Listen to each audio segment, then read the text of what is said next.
영적으로 분별하려는 자는 판단해서는 안 됨. 모든 인간은 남을 판단하려는 본능을 가지고 있다. 그 판단하려는 본능을 십자가에 못 박을 때까지 참된 분별은 시작되지 않는다. 하나님의 땅에 심기지 않은 인간적인 사고방식을 뿌리채 뽑아내려면 몇 년이 걸리는 경우도 있다. 인간의 남을 판단하려는 경향성이 사라지면 오직 믿음과 사랑 안에 뿌리박은 새로운 마음이 탄생될 것이다. 그럴 때 우리는 예수님의 마음을 이해하게 되고 그리스도의 마음을 가진 자로서 올바른 영적 분별을 하게 된다. 예수님의 중심으로부터 불타오르는 사랑의 마음은 주님 자신이 하신 한마디로 요약될 수 있다. 내가 온 것은 세상을 심판하려 함이 아니요 세상을 구원하려 함이로다. 영적 분별은 보이지 않는 것을 보는 은혜이다. 이는 다른 사람의 영 안에 무엇이 들어있는지 보는 성령의 은사이다. 그러므로 가려진 것을 보는 투시의 은사이기도 하다. 그러나 먼저 벗겨져야 하는 베일, 덮개, 가리개, 가면은 우리 자신의 마음을 덮고 있는 베일이다. 우리 자신은 주님의 자비가 필요한 부족한 존재이며 너무나 큰 죄인이기에 오직 은혜로 하나님께 받아들여졌다는 사실을 직시해야 한다. 그래야만 다른 이들을 동정하는 마음으로 겸손하게 섬길 수 있다. 우리의 밖의 것을 꿰뚫어 볼 수 있는 능력은 우리의 속을 드러내시는 그리스도로부터 온다. 사실 영분별의 과정을 통해서 신자는 부패하고 이기심에 가득 찬 자신의 본성을 먼저 보게 될 것이다. 사탄, 마귀나 무당은 자신 스스로의 죄를 보고 회개하는 행위 같은 것은 하지 않는다. 그러므로 분별의 은사는 어떤 심령력이나 신통술이 아니다. 예수님의 목표는 구원이지 심판이 아니라는 것을 항상 명심해야 한다. 진정한 영적 통찰력을 가지려면 빤히 눈에 보이는 것에 관하여 눈을 감아야 한다. 그리고 그 배후에 도사리는 인간의 진정한 욕구를 볼 수 있어야 한다. 좁고도 숨겨진 길을 통해 들어가서 인간이 진정으로 필요로 하는 것의 본질을 찾아내야 한다. 영 분별을 위해 부르심을 받은 자들은 모두 그 좁은 길로 걸어 들어가야 한다. 누구라도 다른 사람을 영적으로 도와주려면 하나님의 어린 양의 방법을 따라야 하기 때문이다. 일단은 분별의 기초가 바로 놓여지는 것이 중요하다. 분별의 은사를 가진 사람은 응수하면 안 된다. 사람들이 반발하더라도 응수해서는 안 된다. 오직 진정으로 사람을 용서하는 마음만 가져야 한다. 우리가 내쫓으려는 귀신은 현재 자리 잡고 있는 그 사람의 목소리로 우리들에게 말할 것이다. 바로 이 때문에 예수님은 내가 진실로 너희에게 이르노니 사람의 모든 죄와 모든 모독하는 일은 사하심을 얻되 라고 말씀하셨다. 예수님은 사람들이 그에게 대항하면서 죄를 짓기도 전에 벌써 용서해 주기로 마음을 굳히신 분이시다. 주님의 사명은 사람들을 위해 죽는 일이지 사람들을 정죄하는 일이 아니라는 것을 분명히 하셨다. 우리는 그리스도의 생명을 갖도록 부르심을 받았을 뿐만 아니라 그의 사명을 감당하도록 불리움을 받았다. 아버지께서 나를 세상에 보내신 것 같이 나도 그들을 세상에 보내었고 우리는 자신이 죽음으로 다른 사람을 살리도록 부르심을 받았다. 영적 분별력이 자라나려면 먼저 우리 안에 사랑이 자라야 한다. 그리고 그 사랑 안에는 항상 용서하는 마음이 자리 잡고 있어야 한다. 투시의 은사를 통해 하나님께서는 다른 사람의 마음속에 있는 것을 보여주시고 그들 안에 들어있는 죄악과 악령의 세력도 보여주신다. 우리의 지각력이 사람 마음의 중심을 꿰뚫어 보시는 그리스도를 닮아가면 우리도 다른 사람의 중심을 꿰뚫어 볼 수 있게 된다. 그러나 그러한 투시의 능력이 자라나는 것과 발맞추어서 그리스도의 사랑의 마음이 우리 안에 싹터 오르지 않으면 다른 사람을 치유해 줄 수가 없다.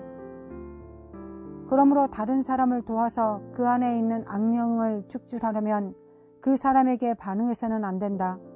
다른 사람의 생각에조차 반응을 나타내 보이면 안 된다. 하나님의 용서 가운데 행하지 않으면 스스로 속이는 자가 되고 만다. 비판적인 마음을 가지고 다른 사람의 마음을 읽으면서 자기가 영 분별의 은사를 가졌다고 착각하는 많은 사람들이 있다. 모든 인간들에게는 비판하는 판단 능력이 있다. 그러나 인간 관계의 경우에 있어서는 다른 사람에게 흠집이 있다는 것을 볼 때에 상대방에게 진짜로 그런 흠집이 있는 것이 아니라 자신의 마음에 있는 흠집을 다른 사람에게 투사한 경우가 많다. 그러므로 투시와 통찰력의 은사로 먼저 자신의 죄와 허물을 뚫어지게 바라보아야 한다. 그리고 나서 상대방의 죄와 허물을 그리스도의 사랑으로 바라보아야 할 것이다. 자신의 죄에는 눈물고 다른 사람의 죄에는 민감하며 누구도 그리스도의 사랑으로 대하지 않는 자들은 교회에서 골칫덩어리가 될 수밖에 없다. 예수님은 이미 아주 명백한 가르침을 우리에게 허락하셨다. 비판을 받지 아니하려거든 비판하지 말라. 너희가 비판하는 그 비판으로 너희가 비판을 받을 것이요 너희가 헤아리는 그 헤아림으로 너희가 헤아림을 받을 것이니라. 어찌하여 형제의 눈 속에 있는 티는 보고 내 눈 속에 있는 들보는 깨닫지 못하느냐. 보라, 내 눈 속에 들보가 있는데 어찌하여 형제에게 말하기를 나로 내 눈 속에 있는 티를 빼게 하라 하겠느냐. 외식하는 자여, 먼저 내 눈 속에서 들보를 빼어라. 그 후에야 밝히 보고 형제의 눈 속에서 티를 빼리라. 회개는 우리의 시야를 가리는 들보를 제거하는 작업이다. 그러므로 분명하게 보는 첫 작업은 회개이다. 이런저런 일에 대하여 하나님으로부터 분별이나 통찰력을 받았다고 주장하는 자들이 있다. 하나님의 뜻을 자신이 분별했다고 말하는 자들도 있다. 물론 하나님은 다 아시겠지만 그들의 주장대로 그럴 수도 있을 것이다. 그러나 대다수의 경우에 자신의 이성적인 판단으로 감지하고는 그것을 하나님으로부터 온 것이라고 둘러대는 경우가 많다. 다른 사람을 판단하면서 그것을 영적 은사라고 하는 사람들을 조심해야 한다. 예수님은 타인을 절대로 판단하지 말라고 명령하셨다. 돌판에 십계명을 새긴 하나님은 오늘날 신자들의 마음에 하나님 나라의 법을 아로새기고 계신다. 비판하지 말라는 예수님의 말씀은 영원히 변할 수 없는 신의 명령이다. 하나님은 우리 마음에 대놓고 아직도 동일한 말씀을 하고 계신다. 우리의 목표는 분명하게 보는 것. 비판적인 유괴의 생각은 항상 자신의 모습을 다른 사람 가운데서 본다. 사실은 자신의 모습을 보면서도 다른 사람의 모습을 본다고 착각하는 것이다. 예수님은 남을 판단하는 자를 위선자라고 하셨다. 그러나 그것은 다른 사람에 대해서 전혀 생각하지도 말라는 뜻은 아니다. 모든 인간에게는 판단 능력과 판단 의지가 있다. 문제는 그것을 어떻게 사용해야 하는가 하는 것이다. 주님은 우리가 서로 돕게 되기를 원하신다. 비판하지 말라는 명령의 정결 부분을 보면 그 참된 뜻을 이해하게 될 것이다. 먼저 내 눈 속에서 들보를 빼어라. 그 후에야 밝히 보고 형제의 눈 속에서 티를 빼리라. 그러므로 다른 일을 도울 수 있는 길은 다른 사람을 비판하는 것에서가 아니라 밝히 보는 데서 그 길이 열린다. 그러나 우리는 깊고도 철저하게 회개하기 전에는 즉 육체의 본능이나 직감을 따라 타인을 판단하는 습관이 뿌리 뽑히지 않는 한 영적으로 밝히 볼 수 없다. 다른 사람의 죄를 지적하고 그들의 죄를 없이해 주는 것은 마치 다른 사람의 눈에 있는 티를 빼는 것과 같은 일이다. 눈은 몸에서 가장 민감하고 상처받기 쉬운 곳이다. 그러므로 눈에서 티를 빼려면 대단히 조심스럽게 해야 한다. 즉 이는 판단, 정죄, 비난의 태도를 보이지 않는 사람만이 할 수 있는 작업이다. 요약하자면 다른 이들을 도와주려면 먼저 바로 보는 능력이 있어야 한다. 즉 자신의 눈 안에 들보를 빼내고 다른 사람의 눈에 장애물이 들어간 것도 볼 수 있어야 한다.